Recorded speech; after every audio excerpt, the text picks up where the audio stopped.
We now have the search warrant police executed in the city of Toledo, Ohio on June 8th in a mass shooting that happened at a festival over the weekend. 12 people were injured, and now police are searching for the two shooters who they say were from two rival groups and were shooting at each other, with many people caught in the crossfire. I'm Melissa Andrews, a crime and investigative reporter.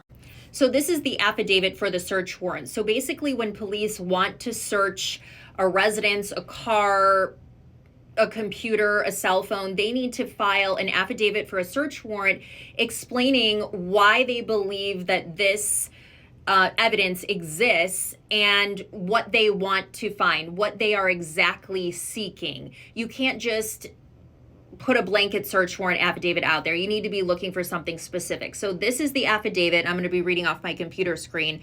This is the address that was searched in this shooting up here, 639 Marmion Avenue. These are the people who are listed as living there. I'm not going to get into their names or the specifics on them anymore because they've not been charged as of today, which is June 9th. But these are the people who are listed in this public document. It's not been redacted, so it is public information. So it looks like the police wanted to search a blue Ford Escape, a white Dodge Caravan, and this address, 639 Marmion Avenue. And here's what they're looking for: firearms and gun parts, clothing, a cell phone, and a recording device. And then down here is where they list why they think this is evidence and what case this relates to. They say that this involves witnesses who this involves people who were involved in this shooting at the Old West End Festival. A group of at least 5 males chased down and assaulted another black male who ran from them. During the beating, a male inside the beer garden area opened fire toward at least 2 individuals involved. A second male then opened fire toward the beer garden from the sidewalk near Delaware. As a result of the gunfire, 12 people were hurt. Okay, so then we start to name, basically they're saying that family members have identified that this 18-year-old man was there. This is an explanation of more to do with this individual and why he's included in the search warrant. You can pause and read this. Now let's look at what exactly was taken during the execution of the search warrant, because the police need to report back to the judge, this is what we took as evidence and what we found. So you can see they took one Glock 45, and that was found in the blue Ford Escape. They took DNA from an individual.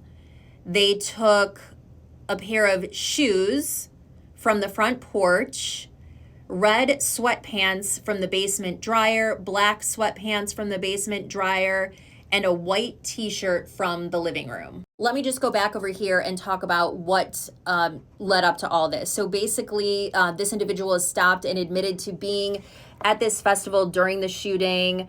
The grandmother said that he had not been staying with them until the night of the shooting.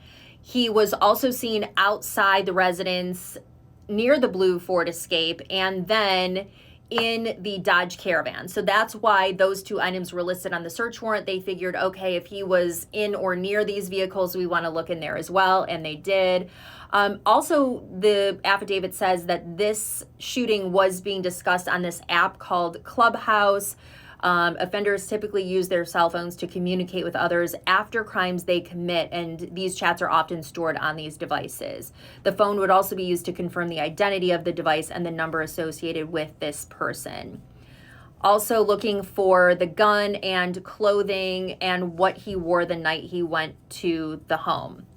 Now, again, Toledo police say that no one has been charged. They have said that this is 2 rival groups that were shooting at each other. Some of the people, they said, the police chief said this morning, that were shot were intended targets, but most of the people were innocent bystanders at this festival over the weekend in the Old West End. So again, no arrests, but already evidence being collected and a story coming together of who these people might have been and what their interactions were with one another.